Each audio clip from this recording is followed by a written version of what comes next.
வணக்கம் நண்பர்களே, மற்றொரு கலந்துரையாடலில் இணைந்து கொள்கின்றோம். என்றும் வழமை போல தாயத்தில் குறிப்பாக செம்மணி விவகாரம் முழு வீச்சை பெற்றிருக்கின்றது. ஐநா மனித உரிமைகள் ஆணையாளர் வந்து சென்றிருக்கின்றார். இது தொடர்பாக இப்பிரச்சனையை முதற் தடவையாக பாராளுமன்றத்துக்கு 1990களின் இறுதிப் பகுதியில் பாராளுமன்றத்துக்கு கொண்டு வந்த முன்னாள் பாராளுமன்ற உறுப்பினர் சந்திரகுமார் அவர்கள் இணைந்து கொள்கின்றார். வணக்கம் தோழர் சந்திரகுமார். வணக்கம் வணக்கம்.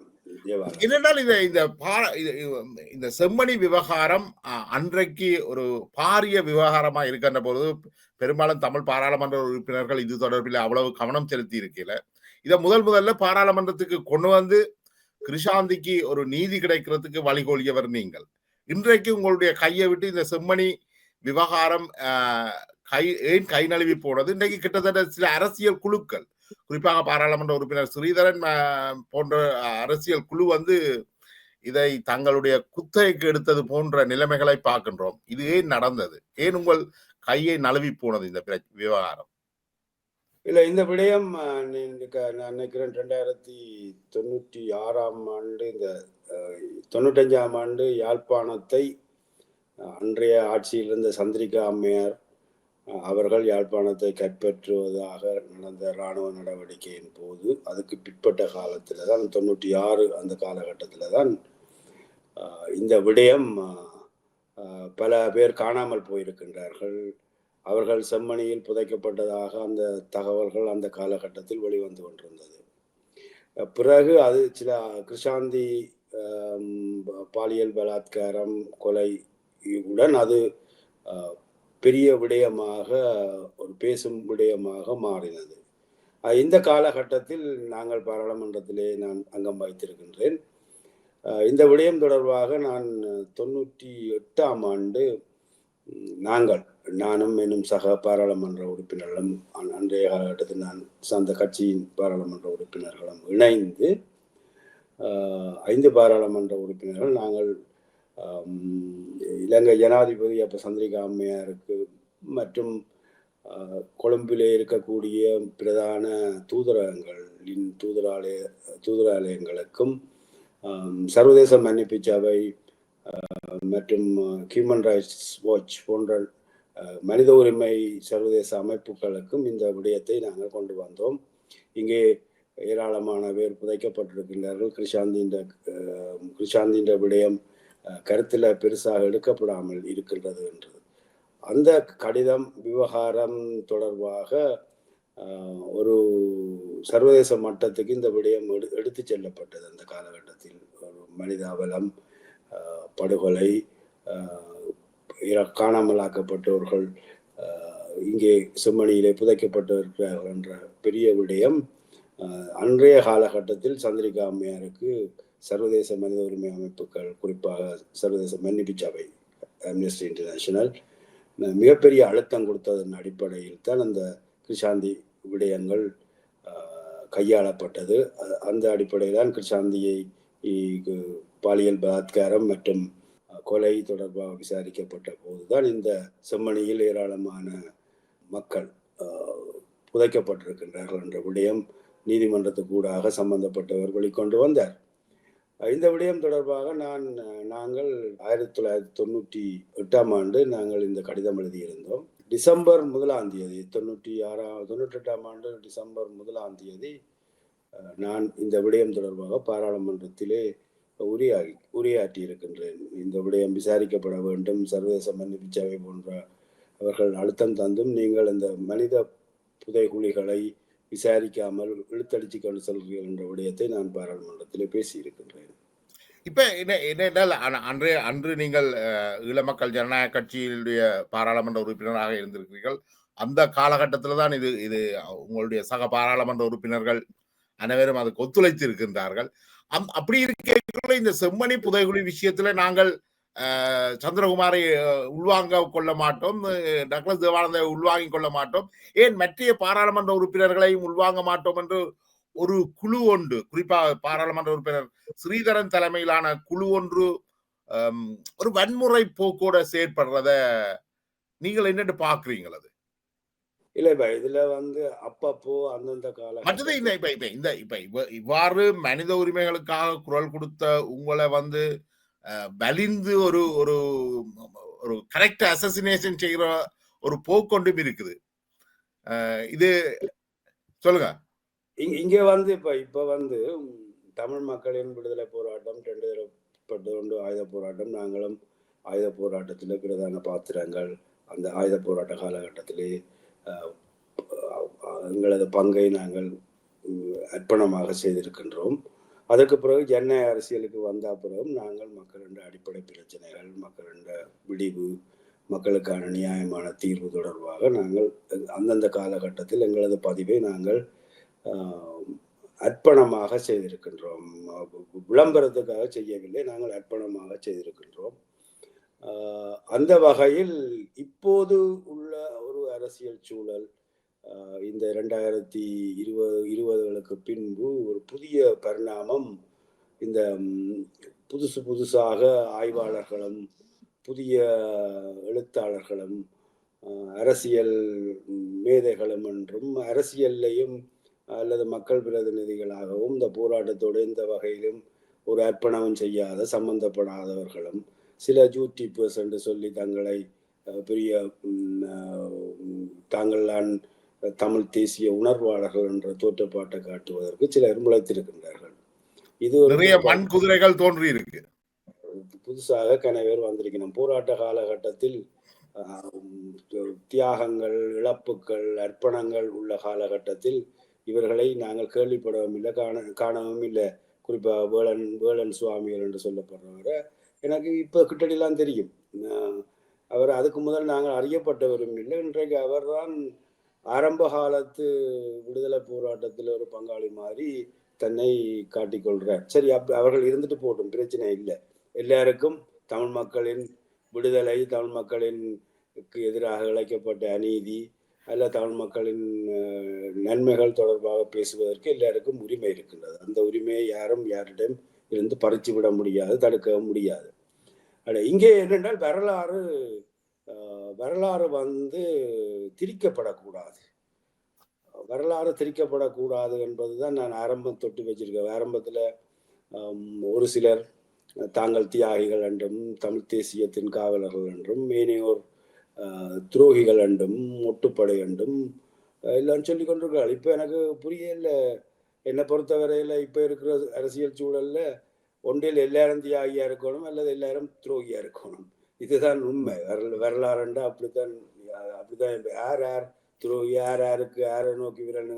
அந்த கேள்வி எங்களுக்கும் எழும்புது, பலருக்கும் எழும்புது. பலரை இது அரசியல்ல இருந்து ஒதுக்குற மாதிரி தெரியுது. என்றால் உண்மையிலேயே மக்களுக்காக தியாகம் செய்து தங்களுடைய இளமையை துளைத்து போராட்டத்துக்கு போனவர்கள் துரோகி என்றும், இடையில வந்து பல்வேறு ஊழல் மோசடிகளுக்கான வந்தவர்கள் தங்களை தியாகிகள் என்று நிலைநிறுத்துற ஒரு மாய தோற்றம் கொண்டு வருது. இப்ப நான் நினைக்கிறேன் உங்களுடைய மாகாண சபை காலகட்டத்துல திருகோணமலையில தமிழர்கள் பலரை குடியேற்றி அவர்களுடைய காணிகளை பாதுகாத்த பல்வேறு விஷயங்களையும் உங்களுக்கும் நிறைய பங்கு இருக்குன்னு நினைக்கிறேன். அப்ப அந்த விஷயங்கள் எல்லாம் இப்ப ஓரம் கட்டப்பட்டு சில வட்டி மான்கள், பார் மான்கள் இவர்கள் தான் இன்றைக்கு அரசியல்ல கோலோச்சுறதை எப்படி எப்படி எப்படி உணர்றீங்க நீங்க? இல்ல, இது நான் உணர்றதுன்றதுக்கு அப்பால இது தொடர்பாக நாங்கள் சுய விளக்கம் சொல்ல வேண்டிய அவசியம் வரையில எங்களோட வேலைகளை நாங்கள் மக்கள் சார்ந்து மக்களுக்கான முன்னெடுத்த போராட்டத்தை தொடர்ந்து முன்னெடுக்கணும் என்றதுக்காக நாங்கள் தொடர்ந்தும் இந்த தமிழரின் அரசியல், அவர்களின் சமூக விடுதலை, அவர்களின் எல்லா விதமான முன்னேற்றத்துக்கும் அவர்களோடு நின்று நாங்கள் வேலை செய்கிறோம்.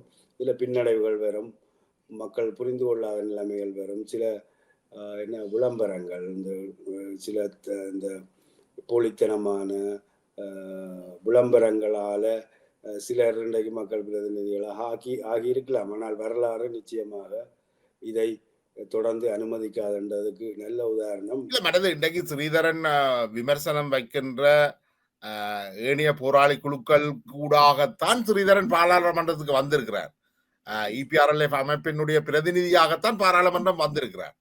இது எவ்வளவு தூரம் பாரிய ஒரு சந்தர்ப்பவாதமாக இருக்கிறதோட ஏன் கிளிநொச்சி மக்கள் இத அறிஞ்சிருக்கு இல்லையா? இல்ல மக்கள் எங்களிடம் ஒரு இயல்பான குணாம்சம் இருக்குது. மக்கள் எளிதில் முதல் நடந்ததை மறந்து விடுவார்கள். புதுசா என்ன நடக்குதோ அதைத்தான் மனதில் வச்சிருப்பார்கள். அந்த அர்ப்பணங்கள் என்னென்ன யார் யாரால என்னென்ன ஒரு செய்யப்பட்டது, யார் யார் ஒன்றும் செய்யலை என்றது எல்லாத்தையும் மக்கள் மறந்துடுவார்கள். எல்லாரும் இந்த இந்த உணர்ச்சி பேச்சுக்கு கட்டுப்பட்டு செயல்படுவார்கள் அல்லது ஏமாற்று பிரச்சாரங்களை நம்புவார்கள். அதன் எதிரொலிதான் உண்மையிலேயே இந்த சமூகத்துக்கு தேவையில்லாதவர்கள் எல்லாம் தொடர்ந்தும் மக்கள் பிரதிநிதியாக தெரிவு செய்யப்படும் துர்ப்பாக்கியம் எங்கட மண்ணில தொடர்ந்தும் நடந்து கொண்டிருக்கு. இதுல என்னென்றால் முக்கியமாக இந்த அண்மையில் நடந்த விடயம் என்ன செம்மணி விவகாரத்து போராட்டத்தில் ஒரு விடயம் அம்பலப்படுத்தப்பட்டிருக்கிறது. யார் யார் மற்றவர்களை பார்த்து துரோகிகள் என்றாரோ அவர்களே இன்றைக்கு துரோகிகளாக மாறியிருக்கிறார்கள். துரோகிகளாக சித்தரிக்கப்படுகிறார். யார் யார் துரோகிகள் என்று சொல்லிக்கொண்டு மற்றவர்களை விரல் நீட்டினார்களோ அவர்களுக்கு எதிராக அது திரும்பி இருக்கின்றது. இதுதான் வரலாறு. யாரை துரோகி என்றார்களோ இன்றைக்கு அவர்களே துரோகிகள் என்று அவர்களாலேயே அவர்களை சார்ந்த கட்சியினராகவே கை நீட்டி சொல்ல அளவுக்கு நிலைமைகள் மாறி. இப்ப என்னென்றால் இப்ப இன்னொன்று கிருஷாந்திக்கு நியாயம் கொடுக்க வேண்டும் என்ற ஒரு பல்வேறு குரல்கள் அங்கு ஒலிக்கின்றது. ஆனால் இந்த கிருஷாந்தியை உங்களால உயிரோட கொண்டு வர இயலாது. ஆனா கிருஷாந்திக்கான நியாயத்தை நீங்கள் உங்களோட காலத்திலேயே பாராளுமன்ற காலத்திலேயே பெற்றுக் கொடுத்திருக்கின்றீர்கள். இந்த விஷயங்கள் எதுவுமே அங்க அதை நடத்தினவர்களுக்கு தெரியாதா? இதுக்கு முதல் ஒரு வழக்கு நடந்தது, சம்பந்தப்பட்ட ராணுவ வீரர் தண்டிக்கப்பட்டிருக்கிறார். அவர் பிற்காலத்துல கொஞ்சம் எளியாக விடுவிக்கப்பட்டுட்டார் நினைக்கிறேன். இதுல இப்ப இது மட்டும் இல்ல, உசன்ல நடந்த படுகொலை, அந்த படுகொலை கூடி அன்றைய காலகட்டத்தில் நான் சார்ந்த கட்சி தோழர்களால் அது வெளிக்கொண்டு வந்து சம்பந்தப்பட்டவர்கள் கைது செய்யப்பட்டு அவர்களுக்கு மரண தண்டனை விதிக்கப்பட்டதும் அந்த காலகட்டத்தில் தான். 7-8 பேர் அதில் ஒருவர் தப்பி அவர் தான் ஒரு பிரதான விட்னஸ் சாட்சியாக வச்சு அவரை தொடர்ந்தும் அந்த கேஸை நடத்துவதற்கு நாங்கள் எங்களது தோழர்கள் பக்கபலமாக இருந்து அந்த அவர் தண்டனை பெற்றுக் கொடுத்திருக்கின்றார்கள். பிறகு வார பிற்காலத்தில் அவர்கள் கோத்தபாய காலத்தில் அவர்கள் விடுவிக்கப்பட்டதுக்கு நாங்கள் பொறுப்பாளிகள் அல்ல. ஆனால் அவர்களுக்கு தண்டனை விதிக்கப்பட்டது, நடவடிக்கை எடுக்கப்பட்டது. அதுக்கு உந்து சக்தியாக நாங்கள் எங்களது பங்களிப்பை நாங்கள் செலுத்தி இருக்கின்றோம். இப்போது அப்படி பார்க்கின்ற போது இந்த செம்மணி படுகொலையுடைய போராட்டத்துல முக்கியமாக பேசி இருக்க வேண்டியவர்கள் முன்னாள் பாராளுமன்ற உறுப்பினர் சந்திரகுமாரும் முன்னாள் அமைச்சர் டக்ளஸ் தேவானந்தாவும் தான். ஏனென்றால் அவர்களுடைய கட்சி தான் அந்த விவகாரத்தை உண்மையிலேயே வெளியில கொண்டு வந்தது, அதற்கான தண்டனையையும் பெற்று தந்தது. ஆனா அதையெல்லாம் மறுதளித்து அங்க ஒரு வன்முறை நடத்தப்பட்டது. நீங்கள் எல்லாம் வரக்கூடாது. அது என்னன்னு பாக்குறீங்க? இந்த எங்களை போராட்டத்துல இருக்கிற இது வன்முறை போக்கு என்றும் இல்லை, இது ஒரு காடத்தனம் என்று தான் நான் பார்க்கலாம். இல்ல, அந்த செம்மணி விவகாரம், அந்த போராட்டம், அணையா தீபம் போராட்டம் 3 நாள் தொடர்ச்சியாக நடத்தப்பட்டது. அந்த சந்தர்ப்பத்தில் உண்மையாக எங்களுக்கும் போக வேண்டிய ஒரு விருப்பம் இருந்தது. நானும் அதுக்கு தயாரான. ஆனால் இந்த அரசியல் சூழல்லாம் ஒரு பிரச்சனையா இருக்கு. அங்கே சம்பந்தம் இல்லாதவர்கள்லாம் அங்கே முன்னிலை வகிக்கின்றார்கள். அவர்களுக்கு இந்த செம்மணி விவகாரம் தொடர்பாக எந்த ஒரு அடிப்படை அறிவும் அவர்களுக்கு தெரியாது. சும்மா கூட்டமா நிற்கின்றார்கள். ஆகவே அதற்கு ஒழுங்கமைச்சு அந்த தொடர்ச்சியாக அந்த போராட்டத்துக்கு நாங்களும் எங்களது பங்களிப்பை செலுத்தணும் என்று நான் விரும்பி இருந்தேன். நான் சார்ந்த கட்சியினரும் விரும்பினேன். என்ன போல மற்ற டிடிஎன்ஏல இருக்கக்கூடிய கட்சியின் தலைவர்களும் இந்த போராட்டத்துக்கு நாங்கள் ஆதரவு கொடுக்கணும் என்று அவர்கள் முடிவெடுத்திருந்தார்கள். ஆனால் இந்த போராட்டத்துல யார் அங்க முன்னுக்கு நிற்கிறோம் என்ற அடிப்படையில பார்க்க இந்த போராட்டம் நாங்கள் போற கூடாக இவர்களால் பலவீனப்படுத்தப்படும் என்ற ஒரு மனநிலை எங்களுக்கு இருந்தபடியே நாங்கள் அதுல சம்பந்தப்படையில. அதுல பாராளுமன்ற உறுப்பினர் ஸ்ரீதரன் அந்த செம்மணி விவகாரத்தை மிகவும் ஒரு கீழ்த்தரமான முறையில தான் அது மக்கள் முன் வந்துடுது. இப்ப என்னென்றால் ஒரு குத்தகை அரசியலுக்கு அது போய்விட்டது என்று பார்க்கப்படுது. அடுத்தது அதுல முன்னுக்கு நின்று CVK சிவஞானம் அவர்களை விரட்டி அடித்தது, மற்ற தேசிய மக்கள் சக்தியுடைய பாராளுமன்ற உறுப்பினர்களை செல்ல விடாமல் தடுத்தது, எல்லாத்திலையும் வட்டி ஜீவன் என்பவர், கிளிநொச்சியை சேர்ந்த வட்டி ஜீவன் என்பவர் தான் முன்னுக்கு நின்றதாக பல்வேறு குற்றச்சாட்டுகள் வைக்கப்படுது. இவரால பல்வேறு குடும்பங்கள் இவர் வட்டிக்கு கொடுத்துட்டு பெண்களை அழைக்கின்றார் என்ற குற்றச்சாட்டுகள் பல சமூக வலைத்தளங்கள்ல வைக்கப்படுது. அடுத்தது பாலியல் குற்றச்சாட்டுப்பட்ட ஸ்ரீதரனுடைய வலதுகரமான வேலமாளிதன் அதுல ஈடுபட்டிருக்கிறார். இதே நபர்கள் மது அருந்தி மது போதையில மாவை சேனாதி ராஜாவுடைய இறுதி நிகழ்வுகளையும் அட்டூழியங்களை பண்ணி இருக்கிறார்கள் என்ற குற்றச்சாட்டுகள் இருக்குது. நீங்கள் கிளிநொச்சியுடைய ஒரு பிரதான அரசியல் பிரமுகராக இருக்கின்றீர்கள். இது தொடர்பாக நீங்கள் எந்த ஒரு நடவடிக்கைகளும் எடுக்கவில்லையா? இவர்களுக்கு எதிரான பிரச்சாரங்களை நீங்கள் மேற்கொள்ளவில்லையா? இல்ல, இது அப்பட்டமாக இது சும்மா வேணுமென்றால் சில ஊடகங்களை ஏமாத்துவதற்கு தவறான எனக்கும் இதுக்கும் சம்பந்தம் இல்லை என்று சொல்லி ஸ்ரீதரன் எம்பி ஒளிஞ்சு கொள்ள முடியாது. ஏனென்றால் அதுல எனக்கு அடையாளப்படுத்தப்பட்ட ஜீவனும் ஒரு கருவி, ஜீவன் மட்டுமல்ல, ஜீவன் அதுல ஒரு பிரதான கருவியாக வேணுமென்றால் எடுத்துக்கொள்ளலாம். அதுல சம்பந்தப்பட்ட ஒரு 19 பேரை நான் அடையாளப்படுத்தி இருக்கின்றேன். அவரோட முகங்களோட எனக்கு அந்த அதுல வெளியான வீடியோ கிளிப்புகள்ல 19 பேர் அளவில் ஸ்ரீதரனோட சில பேர்களை உங்களால சொல்லலுமா? எனக்கு உடனே நான் அதை ஒவ்வொரு தடவையும் சொல்லி அவரை பெரிய ஆட்களாக்க எனக்கு விருப்பம் இல்லை. ஆனா 19 பேர் நான் வேணுமெண்டா இன்னொரு சந்தர்ப்பத்தில் அதை நான் வெளிக்காட்டுவேன். 19 பேர் அங்கே அந்த நிகழ்வுக்கு போயிருக்கின்றார்கள். திட்டமிட்டு இங்கே இருந்து கிளிநொச்சியில இருந்து அனுப்பப்பட்டிருக்கின்றார்கள். மாற்று அரசியலாளர்கள் வந்தால் அது தங்களோட கட்சியாக இருக்கலாம் அல்லது ஏனைய அரசியல் சார்ந்த தரப்புகள் அங்கே இந்த போராட்டத்தில் வந்தால் அவர்களை துரோகி என்றும் முத்திர குத்தி அவர்களை அங்கே இருந்து அப்புறப்படுத்துவதற்காக சில பேர் நல்ல போதையிலையும் போயிருக்கணும் அனுப்பப்பட்டிருக்கிறார்கள். அவர்கள் கடந்த இப்போ நடந்து முடிந்த மே மாதம் நடந்து முடிந்த உள்ளூராட்சி தேர்தலிலே ஒருவர் உள்ளூராட்சி தேர்தலிலே கரைச்சி பிரதேச சபையிலே கரைச்சி நகரத்தில் ஸ்ரீதரன் தரப்பாக தமிழரசு கட்சியின் ஸ்ரீதரன் தரப்பாக நின்று வெற்றியிட்டியவர். அது மாதிரி அவர்களோட துணையாக நின்ற பலர் அந்த வெறுக்கத்தக்க விடயங்களை அங்க செம்மணி போராட்டத்திலே போய் நின்று வீதியில நின்று வெறியாட்டம் ஆடி இருக்கின்றார்கள். ஆகவே ஸ்ரீதரன் பிறகு இது தொடர்பாக ஜீவன் என்று அழைக்கப்படுற அந்த முன்னாள் பிரதேச சபை உறுப்பினரை அவர் ஆமி புலனாய்வில் சேர்ந்து வேலை செய்கிறார், எனக்கும் அவருக்கும் சம்பந்தம் இல்லை என்று அப்பட்டமான பொய்யை வேணுமென்றால் யாழ்ப்பாணத்தில் தெரியாதவர்களுக்கு அல்லது வெளியுலகத்துக்கு தெரியாதவர்களுக்கு எல்லாம் கிளிநொச்சியில ஜீவனுக்கும் ஸ்ரீதரன் எம்பியும் எவ்வளவு நெருக்கம். கடந்த உள்ளூராட்சி தேர்தலில் கூடி ஜீவன் என்றவர் ஒரு சுயேட்சை குழுவாக திட்டமிட்டு நிறுத்தப்பட்டார்.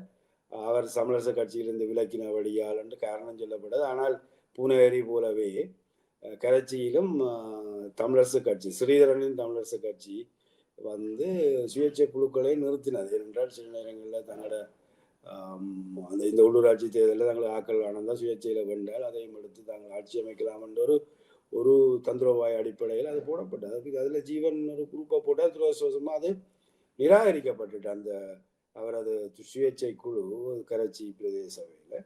ஆனால் அவர் இறுதி நேரத்தில் ஸ்ரீதரனின் தமிழரசு கட்சிக்கு தான் இறங்கி வேலை செய்தார்.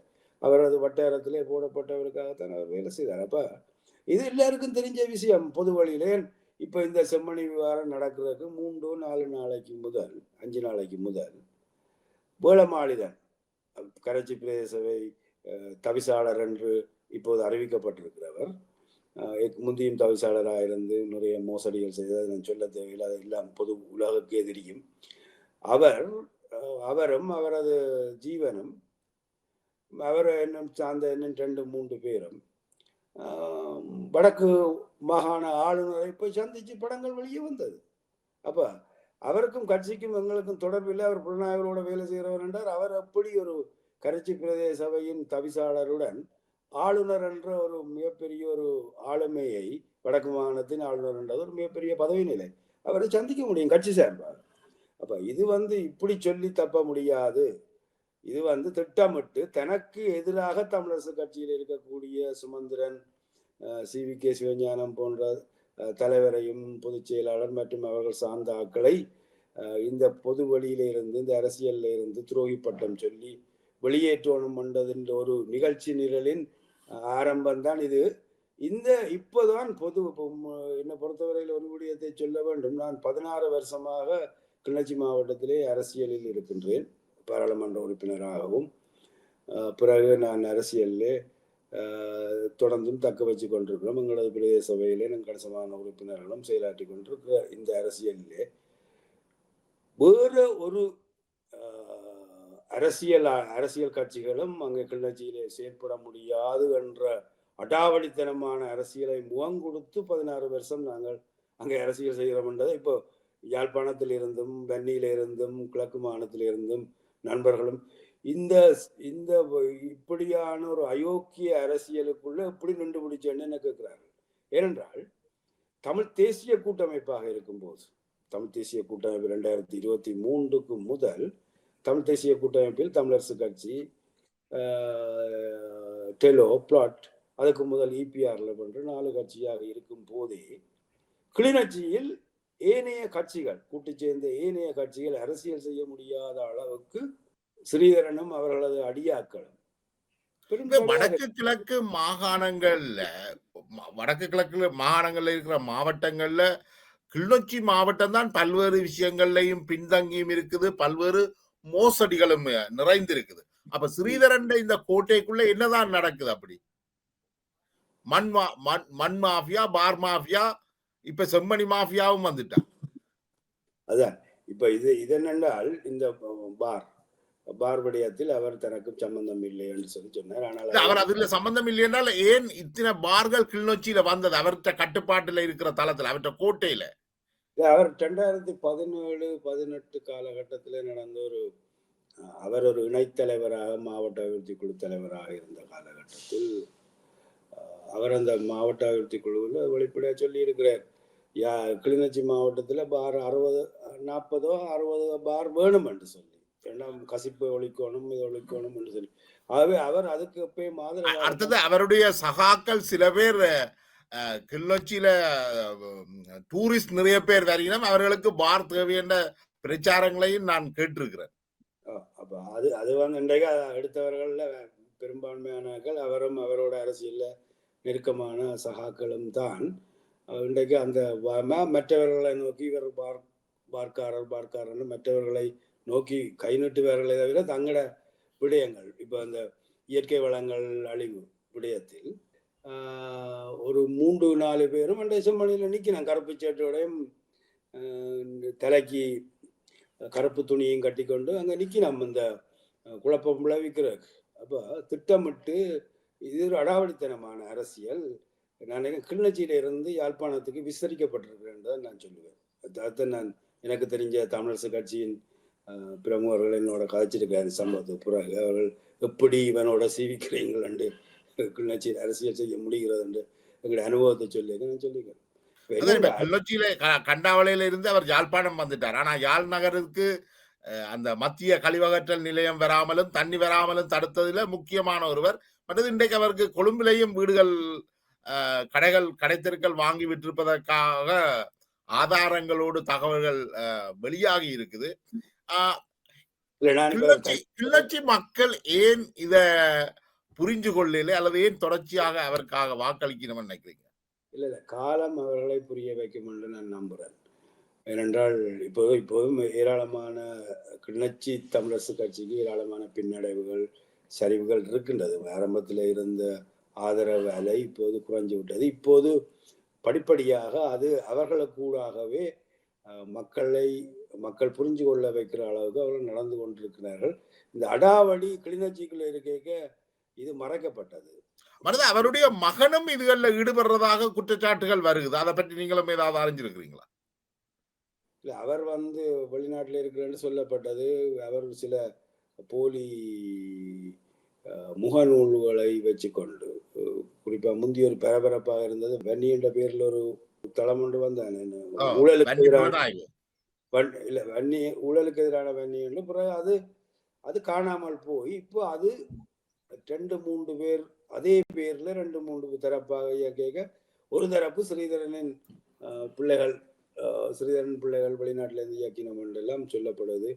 அது மாதிரி யாழ்ப்பாண புலனாய்வு அப்படி இப்படி என்றெல்லாம் புது இதுல ஒவ்வொருத்தரை பற்றியும் சேறு பூசும் அல்லது அந்த தங்களோட தவறுகளை மறைத்து ஏனையோர்களை துரோகியாக்கும் வேலை திட்டத்தை சில சமூக வலைத்தளங்களில் சிலர் எழுதுகிறார்கள். அதில் ஸ்ரீதரன் தரப்பு தான் அதில் அந்த கேவலமாக ஒருவரை ஒரு அரசியலாக எதிர்கொள்ள தைரியம் இல்லாதவர்கள் அவர்களை தனிப்பட்ட ரீதியில் தாக்குவது, அவர்களது குடும்ப உறுப்பினர்களை தாக்குவது போன்ற கேவலமான ஒரு கலாச்சாரத்தை அந்த இப்போ நேரடியாக ரவுடித்தனம் மட்டுமல்ல, இந்த ஊடகங்களில் அதுக்கு சாதகமாக தங்களை சில யூடியூபர்ஸ் தங்களை சாதகமாக வச்சுக்கொண்டு மிக கேவலமான ஒரு அரசியலை செய்வதை நாங்கள் காண்கின்றோம். அதால படித்தவர்கள், அரசியலில் ஈடுபாடு உள்ளவர்கள், அரசியலில் ஒரு மாற்றத்தை உருவாக்க வேண்டும் என்று விரும்புபவர்கள்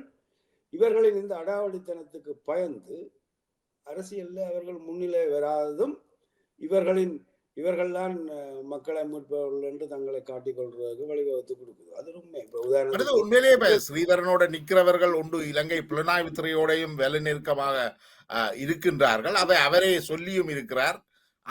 தன்னுடைய புலனாய்வு துறையில் இருந்ததுன்னா பிறகு தனக்கு ஒரு தேவை வருகின்ற பொழுது அவர்களை அனைத்தும் செல்கின்றார். இப்ப அதே மாதிரி போலீசாரோடும் இவர்களுடைய சட்டவிரோத நடவடிக்கைகளுக்கு கள்ளக்கசிப்பு உட்பட பல்வேறு சட்ட விரோத நடவடிக்கைகளிலேயும் இவர்கள் தொடர்பு இருக்குது. ஆனா தமிழரசு கட்சி தொடர்ந்தும் இது விடயத்துல மௌனமாக இருப்பது தமிழரசு கட்சியும் ஸ்ரீதரனுக்கு ஒரு பயந்து அணிபடிந்து போற போக்காகத்தான் இருக்கா? இன்னும் இல்ல, அது தமிழரசு கட்சி இறுக்கமான முடிவுகளை எடுக்கும் என்று எதிர்பார்க்கிற நானும் செய்தே ஆகணும். ஏனென்றால் தமிழரசு கட்சிக்கு பல உரிய கட்சியின் உட்கட்சி விடயத்தில் தவறுகள் பிள்ளைகளுக்கு எதிராக நடவடிக்கைகளுக்கு பல சான்றுகளை அவர்களே உருவாக்கி கொடுத்திருக்கிறார்கள். அண்மையில் நடந்த செம்மணி விவகாரம் இன்னும் பல ஆதாரபூர்வமான சான்றுகளை உருவாக்கி கொடுத்திருக்கின்றது. ஆகவே தமிழரசு கட்சி உண்மையாக பாரபட்சமின்றி மற்றவர்களுக்கு எடுத்தது போல் நடவடிக்கை எடுக்கணும் என்றால் முதல் நிலையில கிளிநொச்சியில் சில பேருக்கு தான் தமிழரசு கட்சி முக்கியமான நடவடிக்கைக்கு எடுக்கணும். இரண்டாவது கையில ஆதாரங்கள் கையில வச்சிருக்கிறாங்க, ஆடியோ வீடியோ ஆதாரங்கள் எல்லாம் இருக்கின்றது. அது மட்டும் இல்லை, இப்ப செம்மணி விவகாரம் மட்டுமில்லை, உண்மையிலேயே மனித புதைகுழிகளை வைத்துக் கொண்டு ஒரு அரசியல் செய்கின்றது என்றது மிக கீழ்த்தரமான விஷயம். ஒரு பிணத்தை வச்சு அரசியல் செய்வது போன்ற ஒரு கீழ்த்தரமான. ஆனா இதே விஷயத்தை கிளிநொச்சியில உள்ள மாவீரர் இல்லங்களையும் ஒரு வியாபாரமாக்கி ஒரு வியாபார அரசியலை மேற்கொள்கின்ற போக்க நாங்கள் பார்க்கின்றோம். அப்ப இத மக்கள் புரிந்து கொள்ள தவறிட்டார்களா இந்த விஷயங்கள்ல? இல்ல, உண்மையிலே செம்மணி விவகாரம் அன்றைக்கு 96, 98 அந்த சந்திரிகா காலத்துல அது அம்பலப்படுத்தப்பட்டு அங்கே புதைகுழிகளுக்குள் மனிதர்கள் தமிழர்கள் புதைக்கப்பட்டிருக்கிறார்கள் என்றது உலகத்துக்கே தெரிஞ்ச விஷயம். ஆனால் அதுக்கு பிறகு மாறி மாறி வந்த அரசுகள் அதை தோண்ட விரும்பவில்லை. அப்ப இப்போது திருப்பி அது ஒரு முன்னிலை பெற்றிருக்கிறது அந்த விடயம். ஆனால் அது இவர்கள் ஒன்றும் இவர்களுடைய கோரிக்கைக்காக அது தோண்டப்படையில. அது இங்க உள்ள இப்ப தற்பொழுது தேசிய மக்கள் சக்தி அரசும் அதுக்கான நிதியை ஒதுக்கி இருக்கு, அதுகளுக்கான அனுமதியை வழங்கி இருக்கு. இவர்கள் போராடி அங்கே ஒன்றையும் கொண்டு வரல. நீங்கள் 98ஆம் ஆண்டு கொண்டு வந்த அந்த விஷயம் சட்ட நடைமுறைகளுக்கு கூடாகத்தான் அது தோண்டப்பட்டிருக்கு இல்லையா?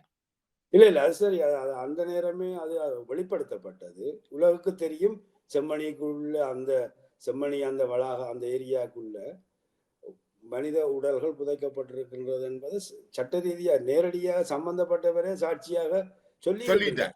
ஆனா கிண்டப்படையில்லை. அதுக்கு நான் கேட்கிறேன் என்றால், சரி இவர்கள் சொல்லுவார்கள் மஹிந்த ராஜபக்ச, நான் ஏற்றுக்கொள்றேன். நான் மஹிந்த ராஜபக்ச காலத்திலையும் இவர்கள் கிண்ட தைரியம் இருக்கே இல்லை. கிண்டினால் பல ஏற்கனவே சர்வதேச நாடுகளின் அழுத்தங்கள் மஹிந்த ராஜபக்சக்கு இருக்க இந்த விடயமும் வெளிக்கொண்டப்பட்டால் தங்களுக்கு சர்வதேச அரங்கில் பாதிப்பு வரும் என்றதை உணர்ந்து கொண்ட மஹிந்த அரசும் கோட்டபாய போன்றவர்களும் அந்த செம்மணி விவகாரத்தைக்கு அந்த சந்தர்ப்பம் அந்த நேரம் ஒரு தரம் குரல் கொடுக்க இல்லை. அதுதான் முக்கியம். அந்த நேரம் இந்த தமிழ் பாராளுமன்ற உறுப்பினர்களும் பாராளுமன்றத்தில் இருந்த மஹிந்த ராஜபக்ச காலத்திலே இருந்த ஏன் 2015க்கு பிறகு இவர்கள் கொண்டு வந்த ஆட்சி தான் ரணில் விக்ரமசிங்க என்ற ஆட்சி தான் அங்க இருந்தது.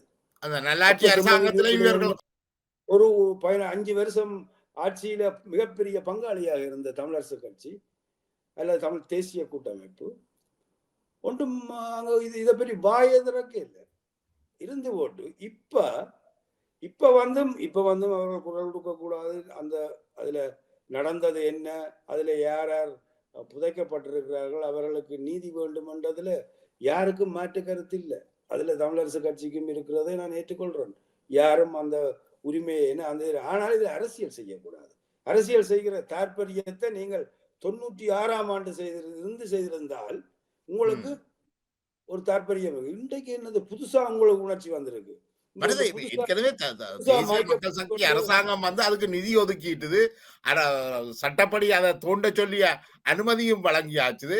இது ஏதோ தாங்கள் கண்டுபிடித்த மாதிரி தான் இந்த ஒரு ஏமாற்று வித்தையை செய்ய பார்க்கிறார் ஸ்ரீதரன். கடந்த 2 நாளைக்கு முதலும் 3-4 உடல்கள் எடுக்கப்பட்டிருக்கின்றன, எலும்புக்கூடுகள் எடுக்கப்பட்டிருக்கு.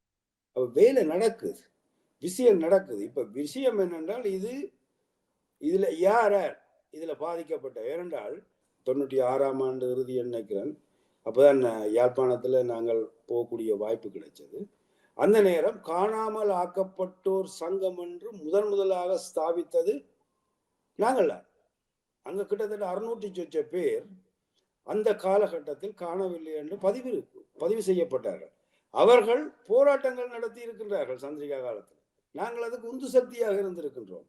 அவர்களின் பதிவுகளை நாங்கள் ஆவணப்படுத்தி இருக்கின்றோம். யார் யார் காணவில்லை என்று சம்பந்தப்பட்ட சர்வதேச மனித உரிமை அமைப்புகளுக்கும் இங்கே இருக்கக்கூடிய உள்ளூர் மனித உரிமை அமைப்புகளுக்கும் நாங்கள் அதை சொல்லி இருக்கின்றோம். சட்ட ரீதியாக கிருஷாந்தி கொலை நீதிமன்றத்தில் இருக்கும் போது நாங்கள் ஆவணங்களை சமர்ப்பிச்சிருக்கின்றோம். இந்த ஒன்று இந்த இவர்கள் செய்த ஸ்ரீதரனுடைய கும்பல் செய்த காடத்தனம் உண்டு. அதுக்கு அப்பால இந்த செம்மணி புதைகுழி விவகாரத்தை இதை ஒரு போராட்டமாக முன்னெடுத்தவர்கள் கூட ஒரு மனித உரிமை பாட்பட்டவர்களாக தெரியல. இதை முன்னெடுத்த சட்டத்தரணி வைஷ்ணவி அவர் குறிப்பிடுகின்றார், ஹிட்லர் ஒரு பெரிய மாபெரும் போராளி என்று. அவர் அதோட நிக்க இல்லை. அவர் சொல்றார், ஹிட்லரை போல பிரபாகரனும், ஹிட்லர் ஜெர்மன் மக்களுக்கு போராடினதை போல பிரபாகரனும் தமிழ் மக்களுக்காக போராடினார் என்று. இந்த முட்டாள்தனத்தில் இருந்து எப்படி இந்த போராட்டங்களை இவர்கள் நடத்துகிறார்கள்?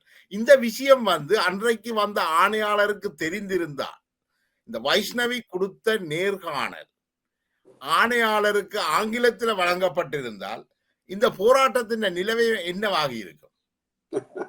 எங்களை பேக் பண்ணி இருக்கும். அது என்னென்றால் இப்ப என்னென்றால் துரதிருஷ்டவசமாக இன்றைக்கு அதான் நான் ஏற்கனவே உங்களை சொன்னது போல இன்றைக்கு கனவேர் ஆய்வாளர்கள், அரசியல் ஆய்வாளர்கள் என்று சொல்லி புதுசா எல்லாம் தொடங்கி இருக்கிறார்கள். அல்லது ஊடகவியலாளர் என்று சொல்லிக்கொண்டு புது வரலாறை சொல்லுகிறார்கள். இப்போ அண்மையில கூட நான் ஒரு ஸ்ரீதரனின் ஒரு பதிவை பார்த்தேன், பழைய பதிவு.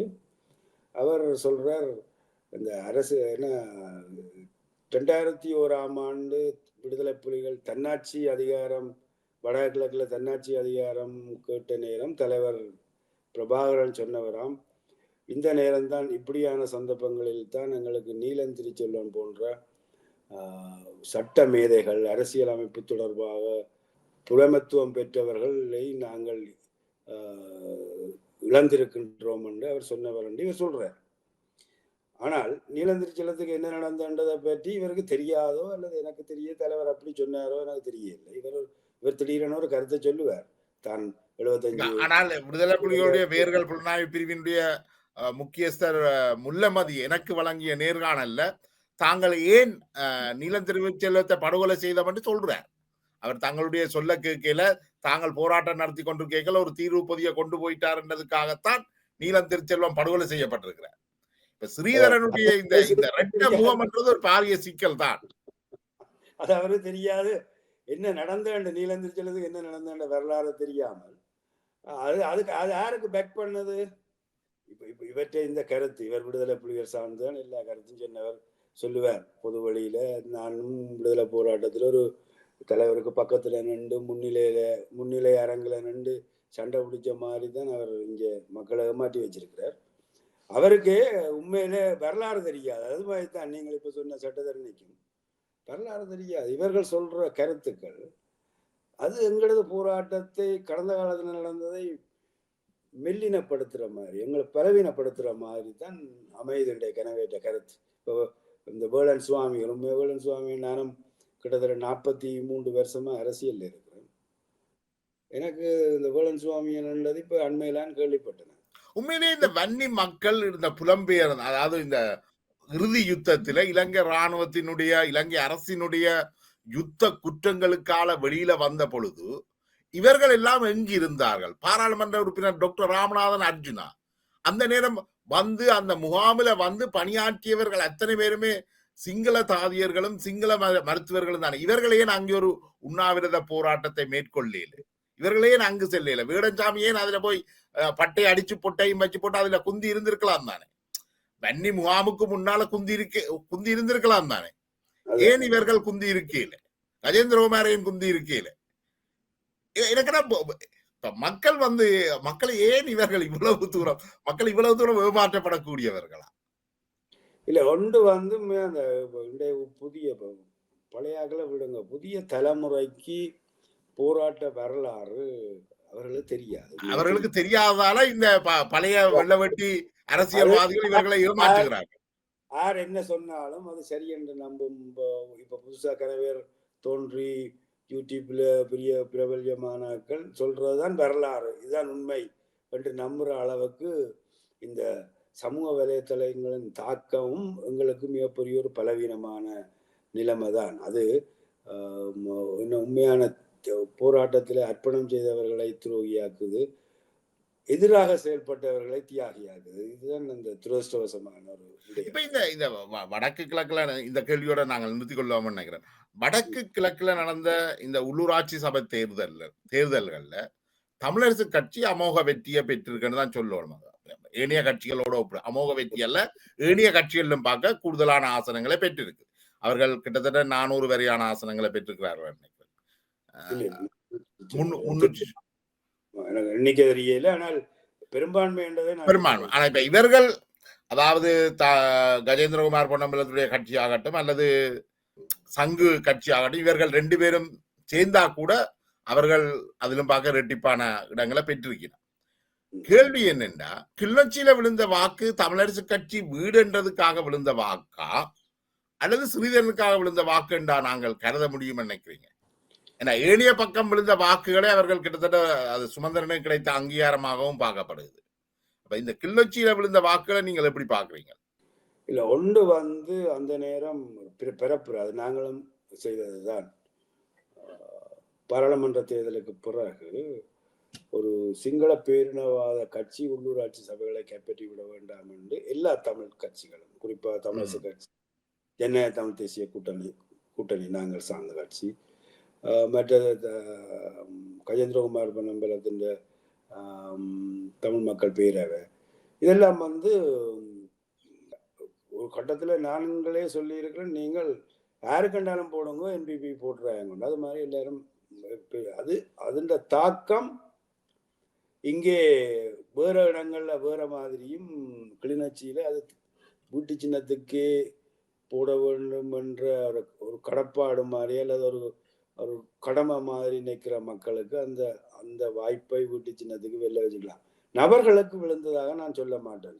நபர்களின் செல்வாக்கு, நபர்களின் ஆளுமை அதால தான் விழுந்த என்று சொன்னால், வீட்டு சின்னத்துக்கு விழுந்தேன்னா நான் கடைசி மட்டும் ஏற்றுக்கொள்ள மாட்டேன். நாங்கள் 16 வருஷமா கிளிநொச்சி மக்கள் என்ற ஒவ்வொரு உணர்வுகளையும் புரிஞ்சு கொண்டு அரசியல் செய்கிறபடியா அந்த மக்களின் இதுகள் வந்து தவிர்க்க முடியாமல் அந்த வீட்டு சின்னம் அவர்களோட மனதில் இருக்கு. இதுக்கு பின்னால, இந்த வீட்டு சின்னத்துக்கு பின்னால பல சமூக விரோதிகளும் இவர்களும் ஒளிஞ்சிருக்கிறார்கள் என்று நான் சொல்லுவேன். ஏனென்றால் அவர்கள் தனிப்பட்ட ரீதியாக வேணுமென்றால் நான் இந்த வீட்டை விட்டு வெளியால வந்து அவர்கள்ட்ட கேட்க சொல்லுங்க, 10 ஓட் குடியெடுக்க முடியாதவர்கள் எல்லாம் இன்றைக்கு தவிசாளராக நிலைமைக்கு வந்திருக்கிறேன் என்றால், இது வந்து அந்த சின்னத்துக்கு பின்னால அந்த சின்னம் கிட்டத்தட்ட விடுதலை புலிகள் முழு ஆளுமையும் உள்ள பிரதேசம் கிளிநொச்சி மாவட்டம். விடுதலை புலிகள் என்ற அரசியல் முழு செயல்பாடும் கிளிநொச்சியை மையப்படுத்தி தான் ஆரம்பத்தில் நீண்ட காலம் இருந்தது. அதில் வந்து முழுக்க மக்களும் விடுதலை புலிகளோட ஏதோ ஒரு வகையில் தொடர்பட்டவர்கள். விடுதலை புலிகளின் தலைவரை மிக பெரிய அளவில் நேசித்த மக்கள். ஆகவே அவர் உருவாக்கின அந்த சின்னம் என்றது அவர்கள் மனதில் இன்னும் ஆழமாக இருக்கிறது.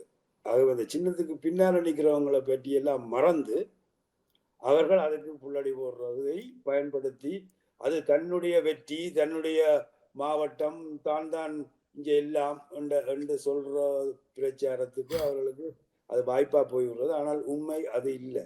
ஒருக்கா அவர்கள் வெளியால வந்து, வீட்டுக்கு வெளியால வந்து, சின்னத்துக்கு வெளியால வந்து நின்று பார்த்தால் உண்மையான மக்களின் தெரிவு எதென்றதை அவர்கள் உண்மையிலே உலகம் கிளிநொச்சியில தமிழீழம் என்ற கொள்கைக்காக நேசித்த மக்களும் அல்லது அதுக்காக பலியான போராளிகளும் வங்குரோத்து நிலையில் இருக்கிறார்கள். ஆனால் அவர்களை வைத்து அரசியல் செய்த ஸ்ரீதரன் கோடிக்கணக்கான சொத்துக்களை மிதந்து இப்ப கொழும்பு நகரிலையும் தனது சொத்துக்களை குவிக்க ஆரம்பித்திருக்கிறார். பாப்போம் தொடர்ச்சியாக இவ்வளவு காலத்துக்கு இந்த அரசியல் நகருது என்று நினைக்கிறேன்.